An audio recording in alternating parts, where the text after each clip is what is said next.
My name is Dr. Falashade Adekune, and I'm presenting for the Sayre team. Our presentation today is called Minding Our Gap, Designing Culturally Responsive Environments for African American Boys in grades 3 through 5.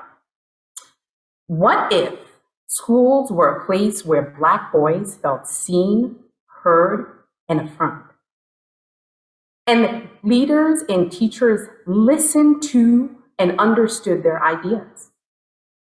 What if we knew about their dreams, their aspirations, and their fears? What if we attended to our achievement gap and in the same time attended to our empathy gap? At Sayre, we have an opportunity to unpack our practice, to see what we do in service of, and sometimes in spite of, our Black students. We have an opportunity to look up from our data charts and into the faces that we serve. We have an opportunity to enact a version of education that leads to self-discovery, empowerment, and liberation. Our theory of action. Our initiative looks at and centers Black boys, which is a shift in practice for us, but a process which we believe is going to have some very important results. We want our students to know themselves and grow themselves into independent thinkers and learners. We believe that this requires deep and consistent communication and partnership with their teachers and their parents. We believe that 3rd and 5th grade are important years of self-discovery and identity development, where we find that young boys find their own identities either in alignment with or at odds with the world that they live in. We talked to many people, our stakeholders, students themselves. We conducted over 40 interviews, and we also engaged in observation of classrooms. So what this looked like was sitting one-on-one with a student in our target demographic, which is 3rd through 5th grade, to find out how school was going. We were really curious about the experiences, the joys, the frustrations, and what got kids excited about teaching and learning. We also had an opportunity to engage with the parents of some of our students.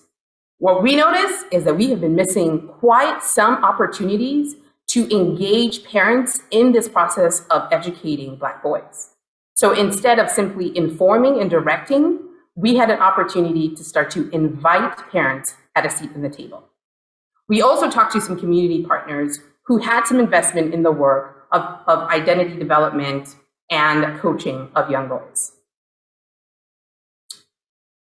So we really asked ourselves, what does a plan that provides a learning space that is safe, that is supported, and that is productive for our Black boys?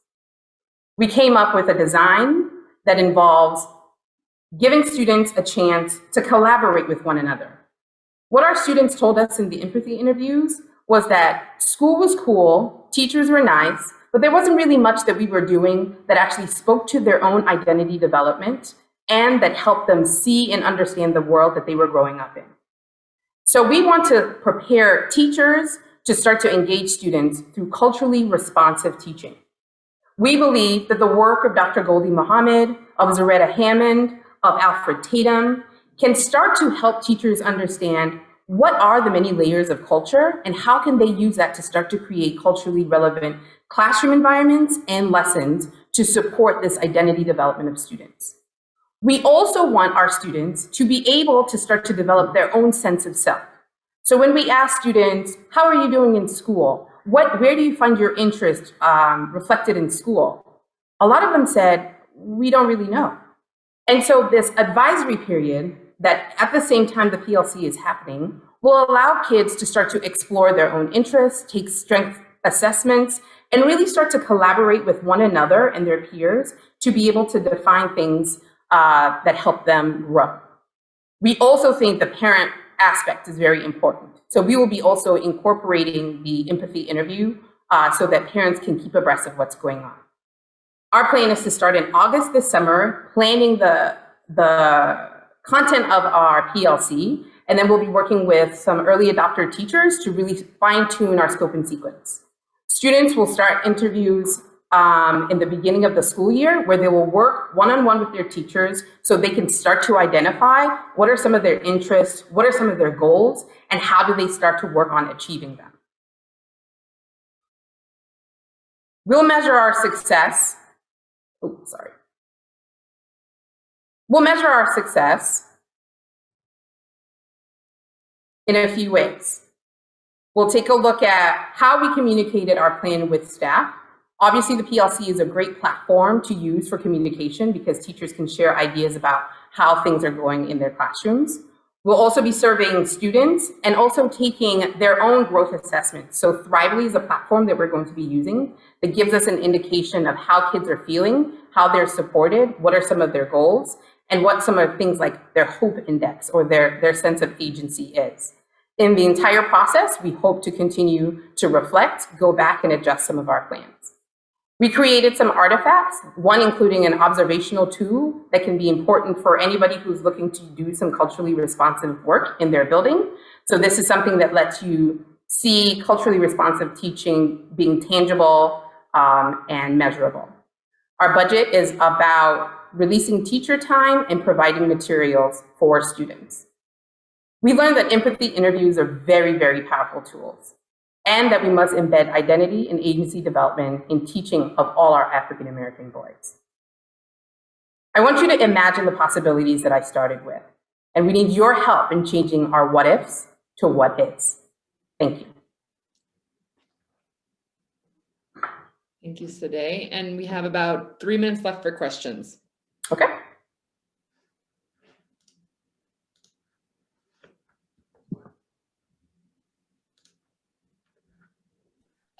Hi, Sayre. Thank you for your presentation. It was great. Can you tell me, on one of your outcomes, you had like a student portfolio as well. Can you tell me a little bit more about what that student portfolio would be like what would be in it, basically?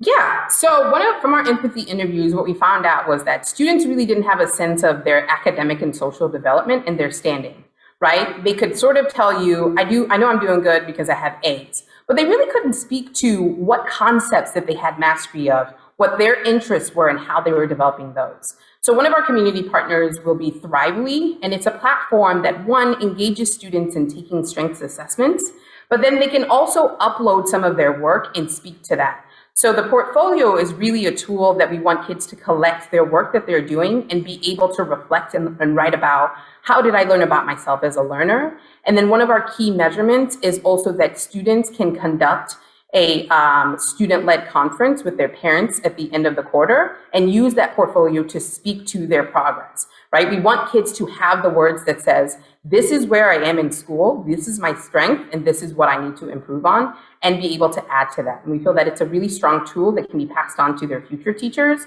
so that they can see the progress and development of the students. Thank you for the presentation. Your opening really caught my imagination. I think you had this in one of the slides, but I couldn't see it quite clearly. Could you speak to the parent engagement plan? Yeah, when we were reflecting in our mural, I think that was one of our biggest ahas. There was this sense of like, we want to take this on, our ILT and our teachers are fired up about it, but we really wanted to make sure that parents understood how we were sort of targeting their students, right? This, as I said before, it's a shift for us to work on a specific targeted demographic and see an initiative through. And we thought it was important to include our parents.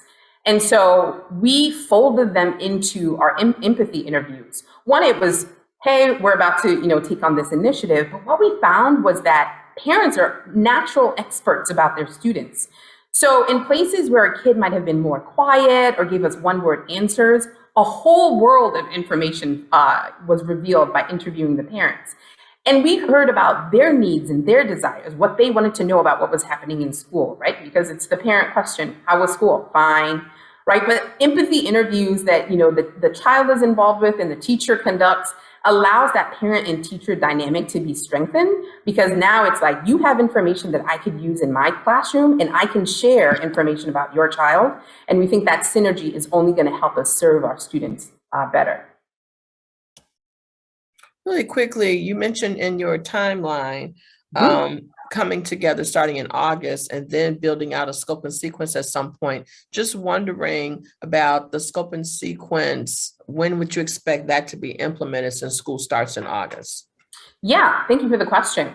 So we have an action plan that is embedded in our mural that really lays out strategically from teacher, student, and parent what we would see as sort of like a timeline. And we think summer is a gift because it allows for the instructional leadership team to beta test our learning modules for the PLC and also work with early adopter teachers who are available in the summer to start to plan. We know this is a lift. This is big and important work, and it is going to take a shift in practice. And so starting in the summer allows us to be able to look at the resources, start some of the readings, take a look at the lessons that teachers have already planned, and say, what is that culturally responsive lens or layer that we can add to it? Because we want to prioritize, how does this lesson help a student understand themselves, right? And so when we launch in August during the Institute Week, teachers can now become thought partners with one another, and they can say like, oh, I tried this lesson. And so that, sort of fast tracks our process where we're not just catching people up and getting them started. Okay. So